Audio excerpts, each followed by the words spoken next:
We're going to talk about a story this morning that is very familiar, maybe take a fresh look at a story that has been referred to, especially for the children. And it's the story of Daniel in the lion's den. Very quickly, to give you the history, Daniel, when he was a young man, had been carried off captive to Babylon during the reign of King Nebuchadnezzar. Through a series of miracles, he was exalted from the position of being a captive to being prime minister and chief counselor for Nebuchadnezzar. Now, go with me to the book of Daniel, chapter 6. We're going to read verse 1 with that background. It pleased Darius to set over the kingdom 120 princes or governors to be over the whole kingdom, and over these 3 governors, of whom Daniel was chief or first, that the princes might give account to them, and so the king would have no loss. Part of delegating such a big kingdom, because not only was it the Babylonian Empire, but now the Babylonians had been absorbed by the Persians, so you've got this very big kingdom to administrate. And so he puts Daniel in among the 3 governors, because he can be trusted. Well, you know, the other Medo-Persians sort of resent that. Here you take this captive from Judah he's not even a national, and not only you give him a position of honor, but the king was thinking about setting him over the whole realm. Verse 3. Then this Daniel, while he was working as one of the 3 top governors, distinguished himself above the governors and the princes because an excellent spirit was in him. And the king gave thought to setting him over the whole realm. He just exuded the Holy Spirit. There was the aura of God's Spirit about him that others recognized. Why did he thrive during the reign of all those monarchs?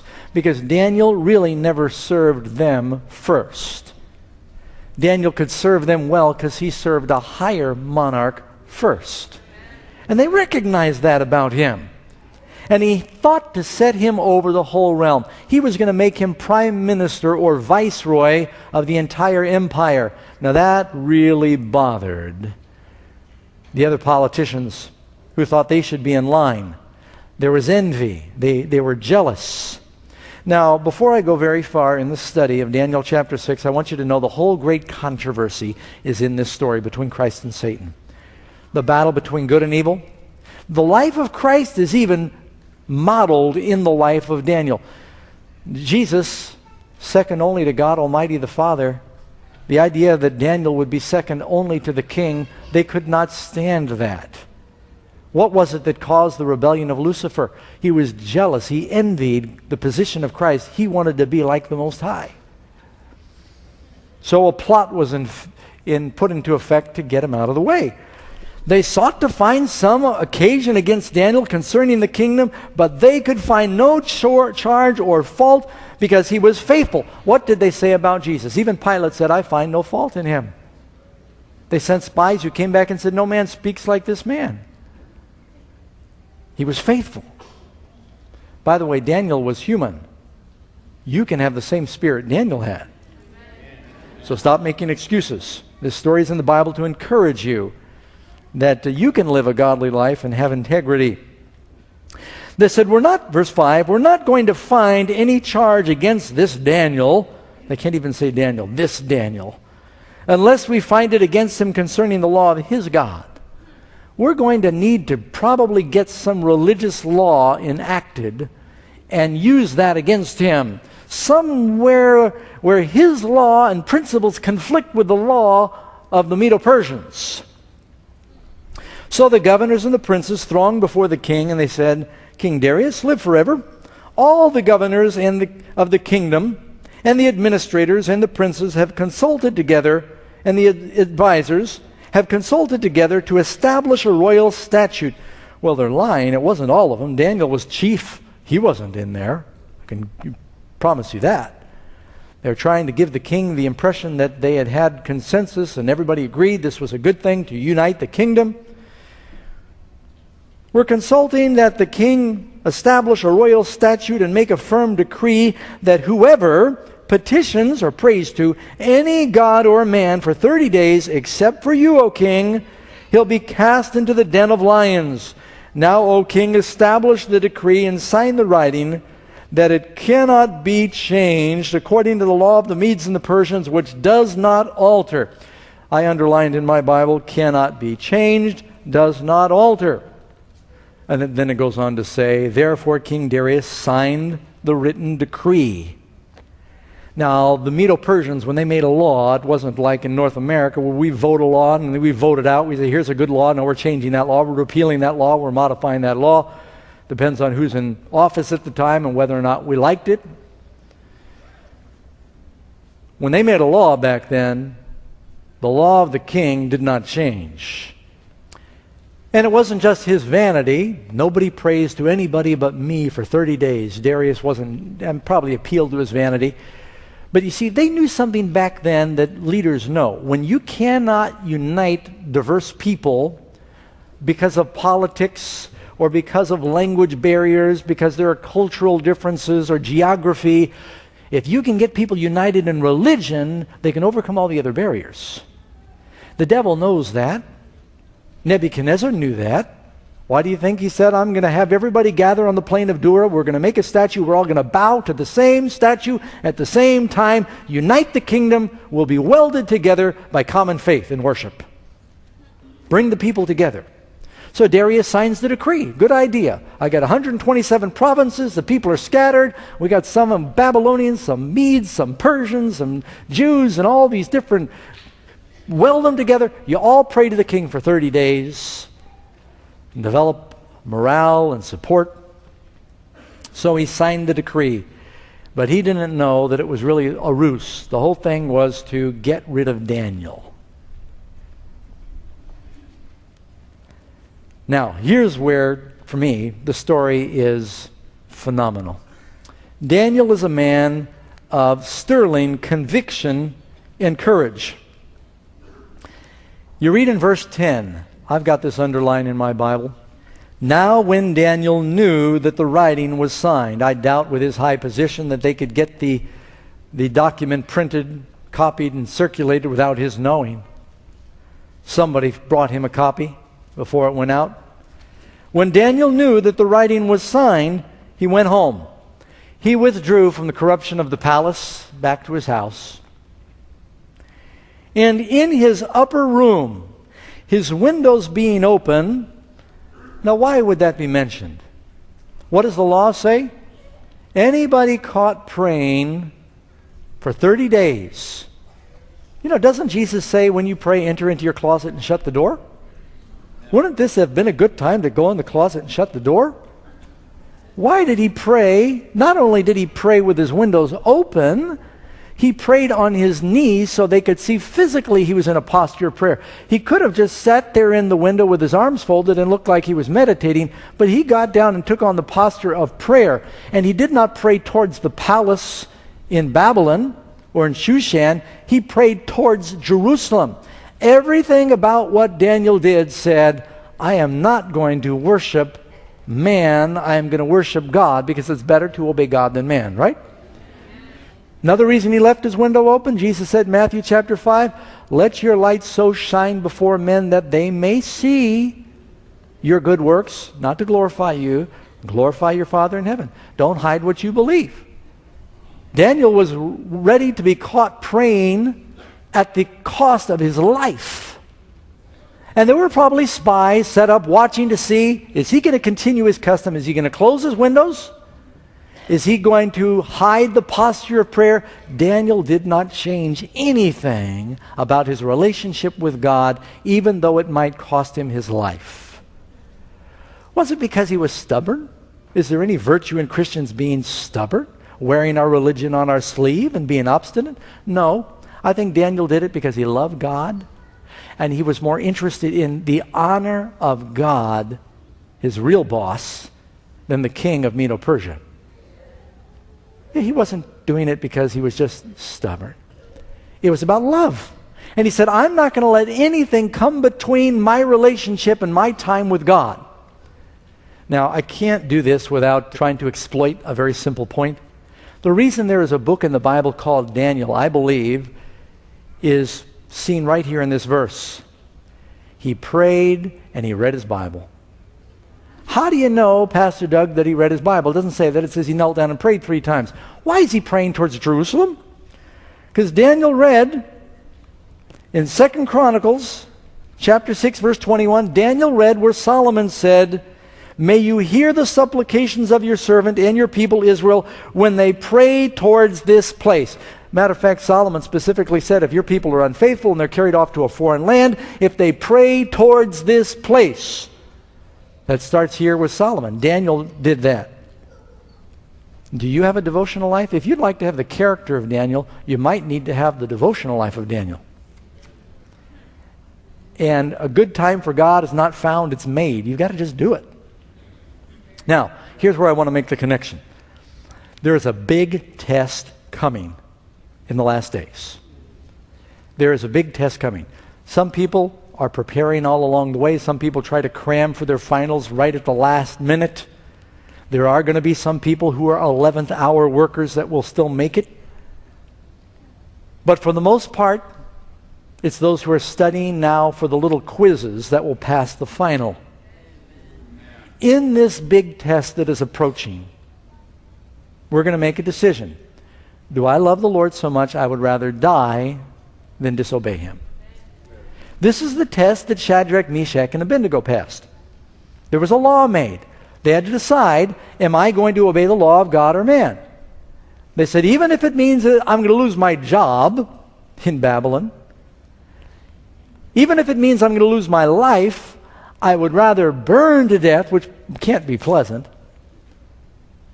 than to bow down to the graven image. One of the commandments says don't worship images. They said we'd rather die.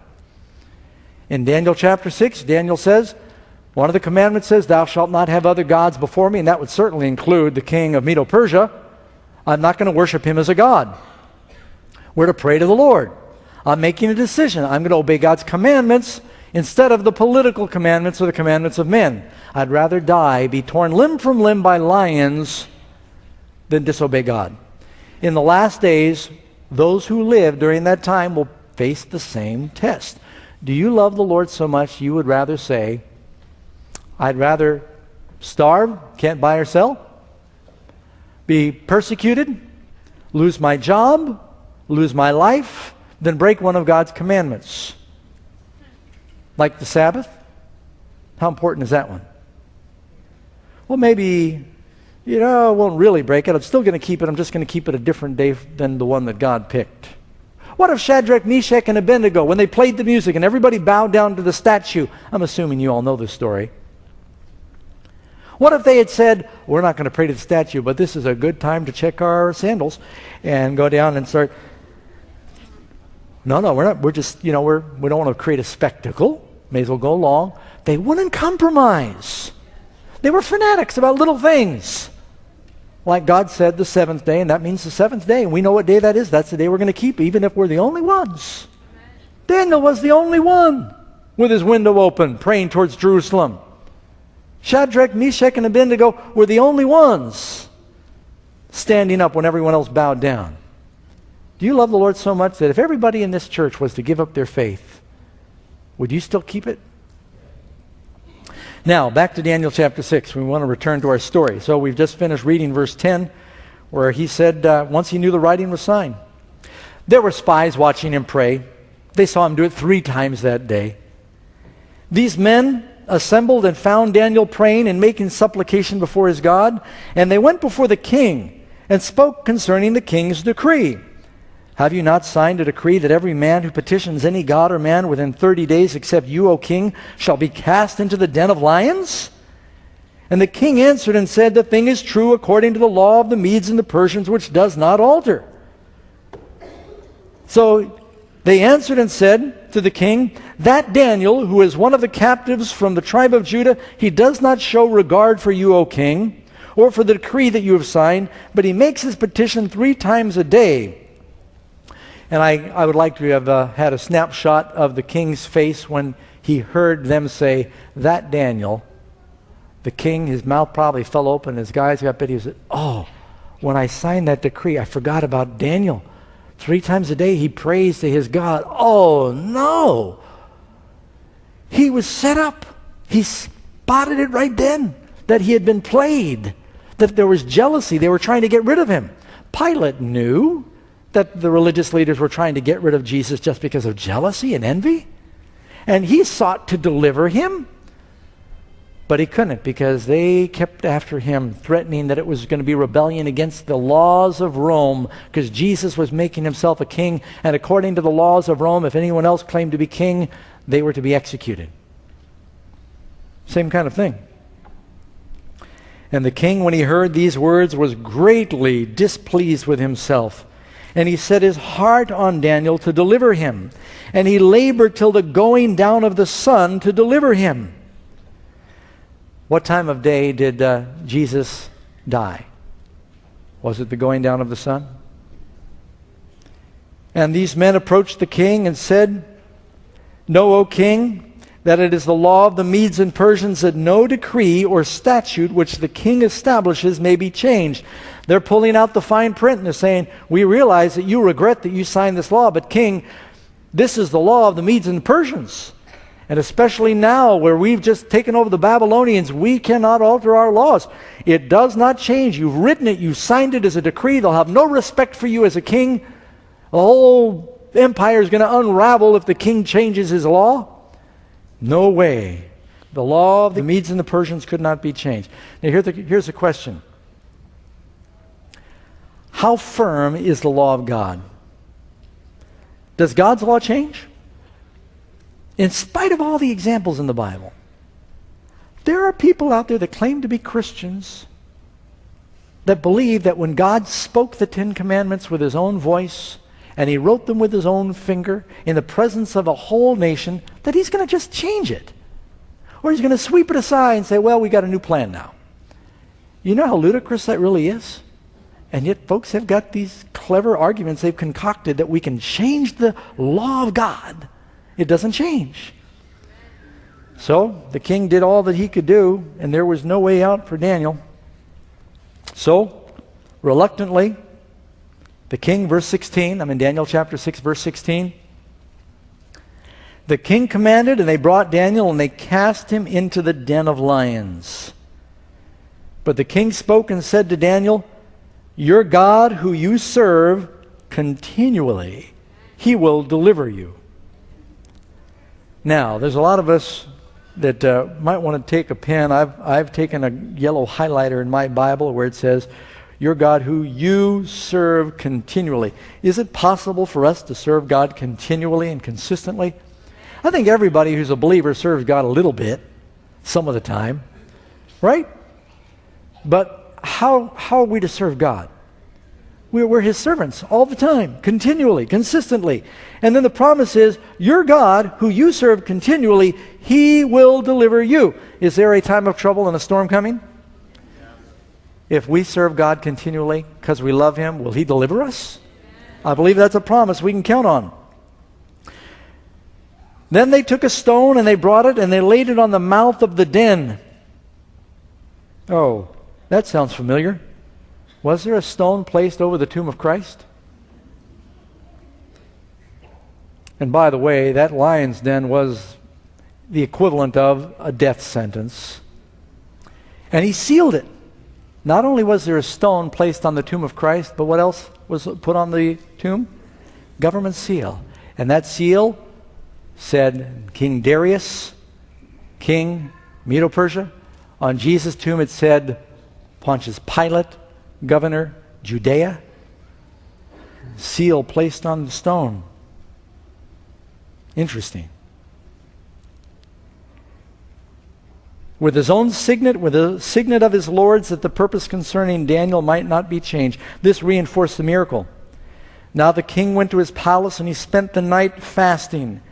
And no musicians were brought before him. And his sleep went from him. What do you think the condition was of God in heaven during the time when Christ was in the tomb? Were they playing their harps in heaven? Or was there a great somberness there? Then the king arose very early in the morning. What time of day did Jesus rise? Very early in the morning. And he went in haste to the den of lions. And when he came to the den, he cried out with a lamenting voice to Daniel. And the king spoke. The king's heart yearned after Daniel. You know, it said the king set his heart to deliver Daniel. This was his best man. He didn't want to lose him. And he said, Daniel, servant of the living God. Why did he say that? because he knew that Daniel served the real God, unlike the gods of Medo-Persia. Has your God who you serve continually been able to deliver you from the lions? And Daniel said to the king, O king, live forever. My God has sent his angel and shut the lion's mouth, that they have not hurt me, because I was found innocent before him. Also before you, O king, I've done no wrong. Isn't that what Pilate said? I find no fault in Jesus. Then the king was exceedingly glad for him, and commanded they should take Daniel up out of the den. So Daniel was taken up out of the den, and no injury or hurt was found on him whatsoever, because he believed in his God. Daniel was saved by faith. It starts out by saying here in the beginning of chapter 6, verse 4, he was faithful. Daniel was full of faith. Daniel was not saved by works. He had good works, but his works were because of great faith. He was saved from the lion's den by his faith. What does real faith mean? Because he believed in his God. He showed his belief by putting God first. Whoever believes in him will not perish. Do we have the kind of belief where we take our time with God? That's what it means to believe in him. If we say we believe in God, we don't ever give him our time, then we're lying. It's not just saying, oh, I believe he's out there and he exists. The devil says that. It means I believe in him and I'm going to spend time with him every day. That's what it means to live in God. The king was exceedingly glad for him. Jesus came out alive, didn't he? Daniel came out alive. He was taken up out of the den, and no injury whatever was found on him. They needed no band-aids. Not even the smell of smoke was on Shadrach, Meshach, and Abednego. When God saves you, he saves you completely. Amen? And some people say, well, lions weren't hungry. No, if you don't think the lions were hungry, keep reading. The king gave command, and they brought those men who had accused Daniel, and they cast them into the den of lions, them, their children, their wives. And the lions overpowered them and broke all their bones in pieces or ever they came to the bottom of the den. Those lions were very ferocious lions. Now Daniel standing up, not only was it a witness, listen, the king, he sent out a decree that everyone was supposed to pray to the king. That decree is completely forgotten and swallowed up by the next decree. This decree is what the king sends out that the people remember. To all peoples, nations, and languages that dwell on the earth, peace be multiplied to you. I make a decree in every dominion of my kingdom that men must tremble and fear before King Darius? No, the God of Daniel. For he is the living God, and steadfast forever, and his kingdom is the one that shall not be destroyed, not Medo-Persia. And his dominion shall endure to the end. And he delivers and rescues, and he works signs and wonders in heaven and on earth, who has delivered Daniel from the power of the lions. This is really what God the Father did with Jesus when he was resurrected. So this Daniel prospered in the reign of Darius, and in the reign of Cyrus the Persian. In the first year of Cyrus's reign, he issued the decree that Jerusalem should be rebuilt. And I'd like to think that Daniel was, as an old man, retired from his responsibilities in Medo-Persia, where he could go back and die in his home country with the knowledge that the temple was going to be rebuilt. That was a real prayer of his heart.